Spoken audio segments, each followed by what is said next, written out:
Welcome to Elite Expert Insider Podcast, where we will inspire, motivate, and educate entrepreneurs, innovators, and growth seekers. Brought to you by Elite Online Publishing, making the best and brightest in the industry #1 best-selling authors. 80% of people say they want to write a book. We're assuming that's the same for you. If so, contact us at www.eliteonlinepublishing.com and make your book a reality. Hi, everyone. Welcome to another wonderful podcast with Jen Foster. Hey, Jen. Hey, everyone. So we're having a super great day here. I am really excited because, yes, I am over 50. Jen is not, but we're both single, okay? So we're going to learn a ton. If you are single or know somebody single, I think some of this applies to if you're under 50, but most of it applies if you're over 50. It's how do you manage that jungle of dating out there? There are so many choices now between online, having your friends fix you up, and then you're over 50. It's like, oh my gosh, if you just became single and you're over 50, it's like your whole world is upside down and you're trying to figure out this way to find and meet people. So we're going to learn all about that today. We have Lisa Copeland here with us. But first, remember to subscribe to our podcast. Hit that subscribe button. We want you to subscribe. We always have great shows here. We have wonderful guests. You're always learning, getting motivated, getting inspiration. So make sure you subscribe and leave us a review. We would love to hear from you. Tell us what you think and tell us what you want to know more about. And we'll have guests like that on here. Also, our show is brought to you by Elite Online Publishing. That's the business that your business owners, entrepreneurs, individual coaches, consultants, we make you #1 best-selling authors and teach you how to use your book as a branding and marketing tool for your business. All right, let's get started. I want to jump right in. Lisa Copeland, thank you so much. She is also an author. She has a great book out there about dating over 50. So we're going to get started. Lisa, welcome to the show. Thanks for coming. Oh my God, Melanie and Jen, thank you for having me. I'm so glad to be here. Yeah, so Lisa, tell us a little bit about how you got into this and helping women over 50 with dating and coaching them. I'd love to. So I came out of my second marriage. I was in my early 50s and I felt like such a failure. It had only lasted 2 years. It was like a rebound marriage that was all about chemistry. And then I went looking for a coach to help me because I'm a really big believer in coaching.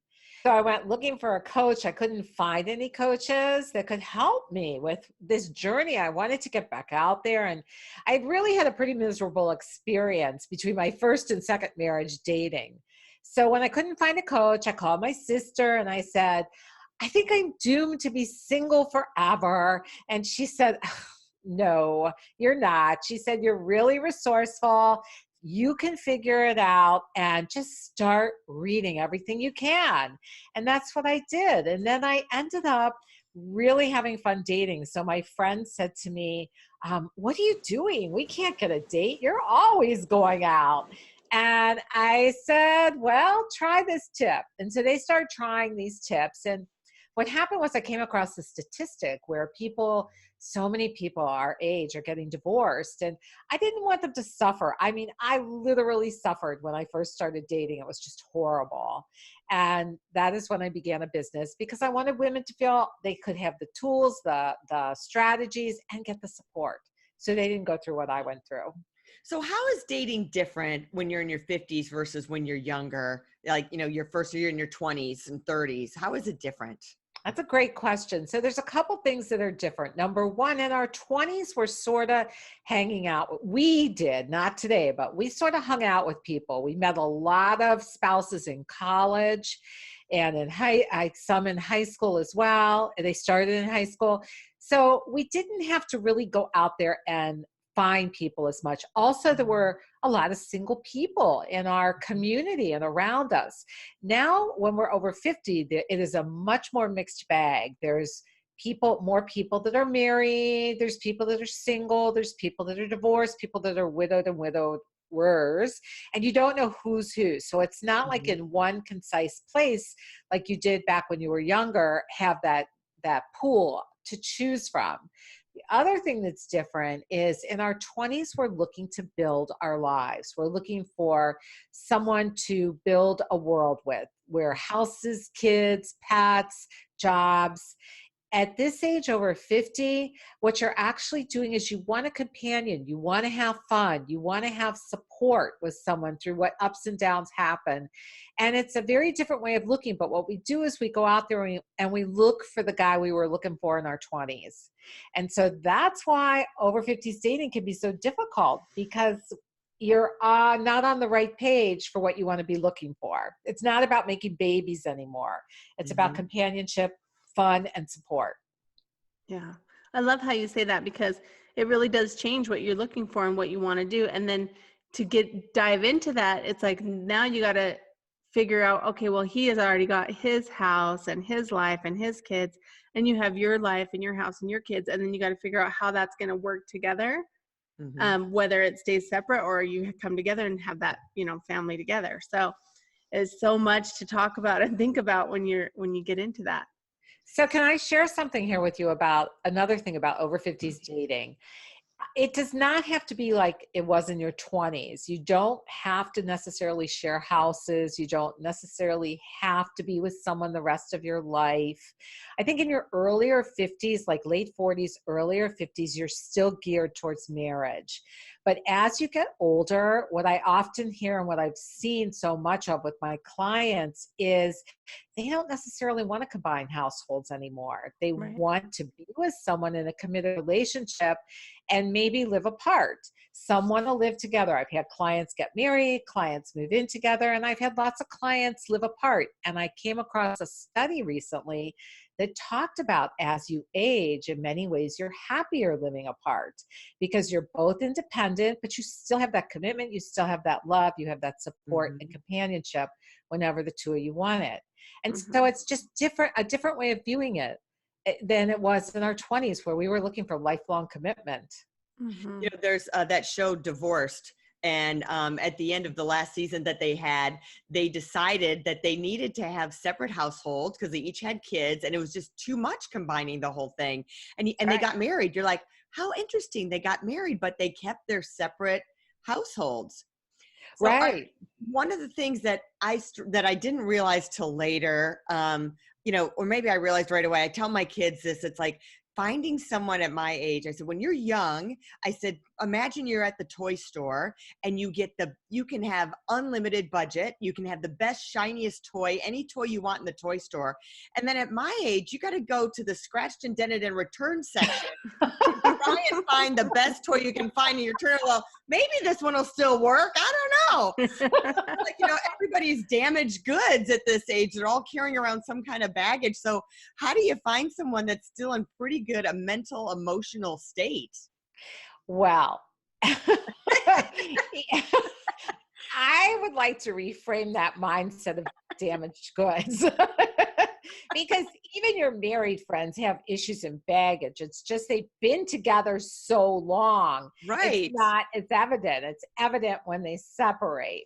So, how do you look for someone? Well, number one, when I work with women, I help them get a really clear vision of who they want. I think that's the most important thing because most people are afraid of failing again.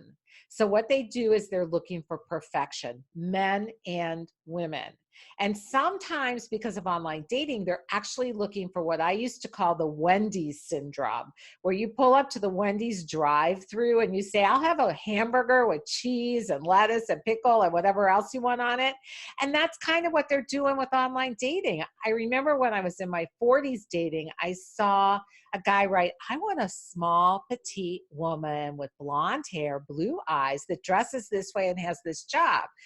Come on, that doesn't exist. So what you really want to do is I help women get clear what's really going to make you happy today. So a lot of times people say it has to be chemistry. I have to have instant attraction. That goes back to your 20s of baby making mode where you had to build from the DNA. It goes back to the caveman days from the DNA where you had to find someone that was strong and fit that you could have children with. Today, you want someone that can be your playmate, that can be there to support you. And that's a whole different thing of what's going to make you happy in the long run versus someone who's drop dead gorgeous or instant chemistry, those kinds of things. Does that So help? Does that answer? Go ahead. yeah, that helps. So tell us a little bit about like what are some of the steps you have 7 steps to attracting your quality man. Mm-hmm. And tell us like what are some of those steps? Like how can I find that man? And is it about the list making or is it really or I mean, I think I've made I don't know how many lists. And every once in a while, people I'll date someone who I'm like, "Oh, they have these certain qualities." And it works out, but then other times you're just like, is that person out there? Like you said, is that asking too much? So, well, those are two different questions. Let me Yeah. address your list though. Okay. What I have clients do as part of getting that clear vision is getting super clear on the values that are important to them. Mhm. Because when I was in my 40s, I would make a ton of lists too, and a guy could have 90% of that list, but truthfully, our values were not the same, and that's why the relationship didn't go anywhere. So it's really important that you choose like 10 to 15 values max that are important to you, and that man should have those values. Because if you don't have those values in common, it's very, very difficult to sustain a relationship. The other part is I do want women to always remember they have choice, which goes back to earlier when we talked about separate households. You have choices for dating. You have choices for how a relationship could be. A relationship may only be 2 years because one of your values is growing, and he's growing when you start, and then he goes downhill and you way outgrow him. So, it does happen. This is why I am finding for a lot of clients, they have 2 and 3 year relationships, take time for themselves to get themselves back, because that's a big deal to get yourself back. We have a tendency as women to enmesh ourselves in a man's life. And then go back out and date once they've healed and, be with people for a while. I think as you grow older, you enjoy your own independence more. And it's really kind of ideal in many ways. But if you want marriage or you want to live with someone, go for it. You have options. That's what I'm trying to say. You have so many more options. So now back to your 7 steps question. So many people think, oh, I'm going to put a profile online and they will come, like the Field of Dreams. Kevin Costner says, Build it and they will come. That's right. Doesn't happen that way. Where you have to start is you have to put foundation pieces inside yourself first. You want to get your confidence in place. That is super huge. We come out of marriages and we don't feel so great. Chances are your husband hasn't said in a long time, you're beautiful or you're wonderful or this is what I love about you. And you got to get back in touch with that. That is super, super important because you want to see yourself as the prize. This is what men have taught me. The woman is the prize. But what we do as women is we make the man the prize. So he needs to prove he's worthy of you just as much as you want to come from your confidence to show how worthy and how wonderful you are.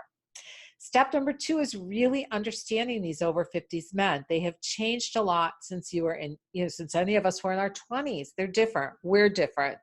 So it's really important to understand who they are so you can get your needs met, because these over 50s men really want to make you happy. They're in a totally different place than when you were in your 20s. And the thing is we emasculate them all the time without realizing it. So it's really important to learn to speak the language that they speak and hear so that you can get your needs met. The third step is getting that really clear vision of a man. And that's pretty comprehensive. We talked about the values. You do still want qualities. Qualities are a wish list, a playlist. So you still want qualities. You also want to get real on your deal breakers. Women settle when they break through a deal breaker. And, that's huge. And you want to get clear on what you can and can't live without. And also you want to look at the patterns of men you're always attracted to, because you have an old type that feels good to you and you keep attracting that type again and again and again. And when I work with women, what we do is we're creating a new type that is much, much healthier for them. Step 4 is getting out there online and learning how to navigate online dating, but it should not be the only way that you date. We create a dating blueprint when I work with clients. You want to learn how to date in real life, because someone online that you would go swipe right to, if you met them in person with their personality, you may really like them. That also includes find a matchmaker. Some people do well, but if you don't have a clear vision of the right man, you're going to hate the matchmaker. And ask friends and everyone you know to fix you up. And then the fifth step is in my program is really understanding online dating and how to write texts and emails and all of that. The online dating, where we're actually about the seventh step, because meeting men in real life is a sixth step. And then the seventh step is understanding like everything you want to know about over 50s dating and don't know where to ask. This includes things about sex, including male dysfunction, which shows up in our 50s and older. And our mothers didn't tell us about this, they could barely say period and pregnant. So, But there's Viagra now. So that's a whole nother different thing. Viagra, and it doesn't always work. There's a lot of sexual dysfunction issues that happen, and who pays and all these kind of like Emily Post etiquette kinds of things. And step 8 is reviewing about men. There is a bonus, step 8, review about men, because really understanding men is going to make a huge difference and make your dating life so much better. So do you think if you follow the steps, you really know who you're looking for and you're really keying in on the values of the person? I think that's good for any age, know the values. And then you get them, like you said, we emasculate men all the time. I think there's that key of how do you keep that relationship? Like you say, even at this age, Jen and I, our business, we're entrepreneurs and we're growing at a really fast pace because we're learning so much all the time and trying to grow our business. And so sometimes that person that you bring into your life, like you say, is not growing at the same pace. Are there secrets? And I know yours is more about dating part of it, but are there secrets to, once you get him, to keep him or to keep the relationship? That understanding of men is really important for keeping the relationship, and also understanding that men are not women in men's bodies. Men think differently than we do. Men have wonderful insights that we don't have. Like my kids were laughing one day and they were talking about the escape rooms that everybody goes to now. Yeah. And they said it would not be good to go with just women because you need a man's brain for a lot of the escape things. Mm-hmm. They think differently than we do. Yeah. So we have to understand how they think so that we can get their cooperation and be in a better relationship with them. And that's the secret to keeping the relationship, is to have that cooperation. And a lot of times we're emasculating. I used to laugh and say I emasculated men like it was my job because I was like, I am woman, let me roar. And, I am strong and powerful. And men love that you're powerful. But what it was is, what we do is because we're sort of bossing everyone else around, we sort of boss them around too. And they don't want to be bossed around. They don't want to be told how to do it, where to do it, when to do it. But they do love your intelligence. They love your success. And they want to support you. Truly, if they're an emotionally healthy man, they want to support you. Does that answer your question? Do you? Yeah. Okay. Yeah, that's really good.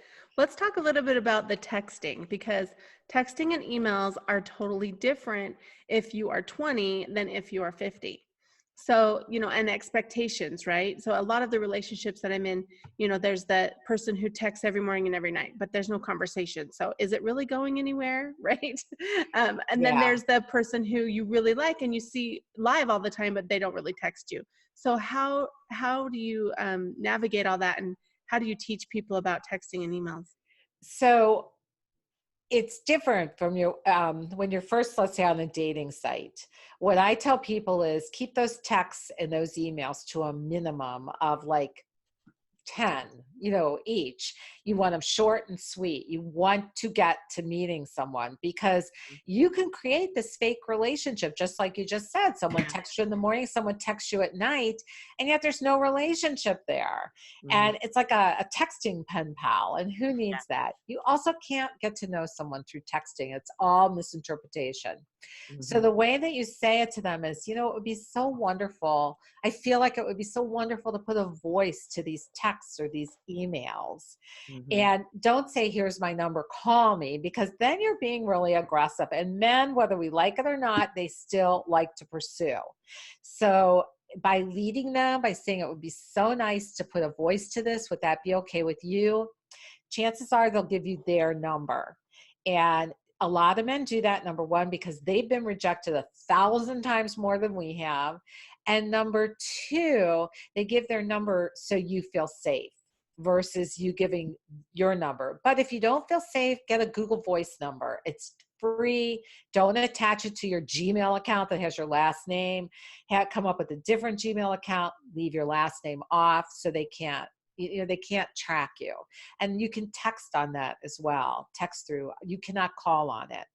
And then when you get to the voice thing and you want to give them your real number, you can say, I have another number. Can I share it with you? But anyways, all right. So then when you've said, I want to hear a voice, if they don't get the hint, then you could say, well, I think it'd be fun to talk on the phone. And you do the same thing. You do not want more than 1 or 2 conversations. You go beyond that. You're setting yourself up for being scammed because you just don't want to get into a relationship with someone that you have never met, because the relationship is really here and not a real relationship. It's in your head. And then it doesn't, when you meet, it doesn't connect because your relationship was here, their relationship was here. When you come together, it's not the same relationship. So you do the same with meeting, 1 to 2 phone calls. If they don't say, let's go out, you say, it'd be nice to nice to see what you look like and to talk in person. Would that be okay with you? You're just leading. You're letting them know it's safe to ask you out. That's really what it is. Okay. That's a good idea. So, all right, I want to go over, before we wrap this up, of the online dating. Scares me to death. Never done it.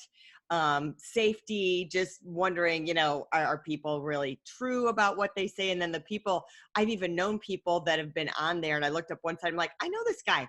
That's not the right age for him. That's not what he does. I'm like, holy cow.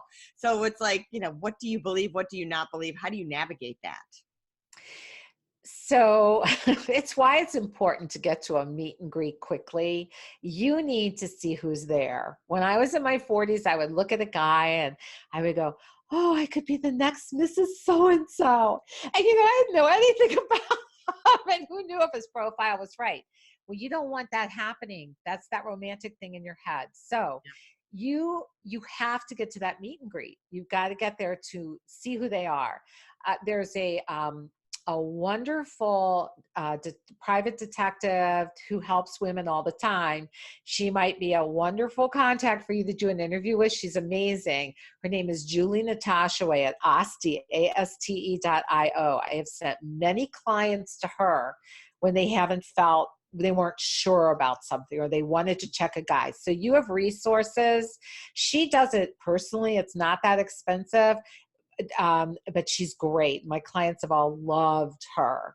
And she gives great tips for staying safe online. But you stay safer by meeting quickly in the game. And also meet in a public place. That's really important too. Just meet in a public place and let someone know who you're meeting, their name, their phone number, their email address, whatever you've got on them. Let someone know. That's how you stay safe. And watch the guy that looks too handsome online. He's probably the scammer. Because it's usually a model picture they've picked up and just replaced it. Well, thank you for coming today. Oh, I loved being here. Yeah, thank you. What's your website? Where can people go to find more about you and find your book? Oh, okay, great. Well, my website is called findaqualityman.com because that's what we all want to find. On there, I have an ebook that you can get, The 5 Little Known Secrets for Finding Quality Men. And then I have a real book on Amazon, The Winning Dating Formula for Women Over 50. And women tell me they keep this book in their nightstand to literally to use as a resource all the time that you could go back to. But my website again is findaqualityman.com. So awesome. I just have to comment on that, having the book by your nightstand. So that's what Jen and I talk about for Elite Online Publishing. It's one of the few marketing tools that people take to bed with them.